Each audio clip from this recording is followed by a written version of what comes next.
এখন ডালে হয়তো 2 দিন দেরি আছে ভাই, এখন ছায়া আসে সবকিছু দিতে ছোটখাটো যা আচ্ছা সবকিছু ঠিক আছে, তারপরে খেয়াল কইরা হুম। এটা ঠিক আছে আগে থাকতে দিয়ে দিবেন, কারণ হুম। অনেক কাজ আছে যেটা বলা হয় কিন্তু পরে আর আপনাদের দেওয়া খেয়াল থাকে না।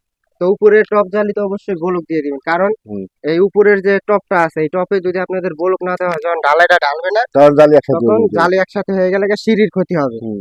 তো সম্মানীয় দর্শকরা, তো আসলে আমাদের দেশে দেখা যায় সিঁড়ির কাজগুলো অনেক ভুল হয়ে যায়। তো এই ভুলটুটি অবশ্যই আপনাদের সিঁড়ি ঢালার আগেই সমাধান করতে হবে।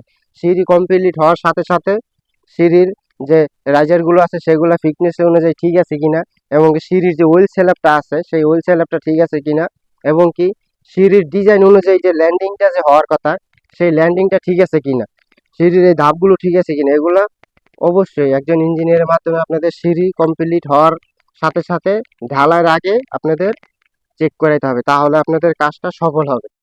এই যে উপরে যে দুইটা জালি হয়, একটা হচ্ছে গিয়ে মেন রড আর একটা হচ্ছে গিয়ে টপ রড। এই যে টপ রোডে জল বলক দেওয়া হয় না, টপ রোডটা লড়তাছে, এই টপ রোডে যদি বলক না দেন তাহলে ঢালার সময় ঠিক আছে মেন জালি এবং টপ জালি দুইটা একসাথে হইয়া ঢালাই হয়ে যাবে, কিন্তু আপনাদের হুশ জ্ঞান কিছু থাকবে না।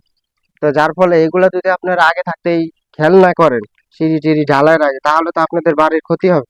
তো এই যে অবশ্যই এই যে বলক দেওয়া হয়নি, এগুলা বলক টলক দিয়ে আপনাদের সিঁড়ি complete shutter rod to binding শেষে ঢালাইয়ের আগে দিয়ে একজন অভিজ্ঞ ইঞ্জিনিয়ার দিয়ে অবশ্যই চেক করাইতে হবে যে সিঁড়ির কাজটা সঠিক নিয়মে হয়েছে কিনা। যদি সিঁড়ির কাজ সঠিক নিয়মে না হয় পরে কিন্তু ঢালাইয়ের পরে আপনারা বিপদে পড়বেন, কারণ এই যে টপ জালিতে দেখেন টপ জালিতে বলক দেওয়া হয়নি, এই যে টপ জালিতে বলক দেওয়া হয় না, ওয়েল স্যালাপটা আছে সেই ওয়েল স্যালাপ মাঝখান দিয়ে ফাটান ধরবে, কারণ টপ জালি ঠিক আছে আপনার বটম জালির সাথে মিলে গেছে, তো লোড বহন ক্ষমতা কমে গেছে সিঁড়ির, তো যার ফলে অবশ্যই সিঁড়ি রড বান্ডিং করার সাথে সাথে আপনাদের সিঁড়ির ভুলগুলো ক্লিয়ার করতে হবে, আর না হতে দেখা গেছে ঢালাই শেষে যদি আপনারা ভুল ধরেন তাহলে কিন্তু হবে না।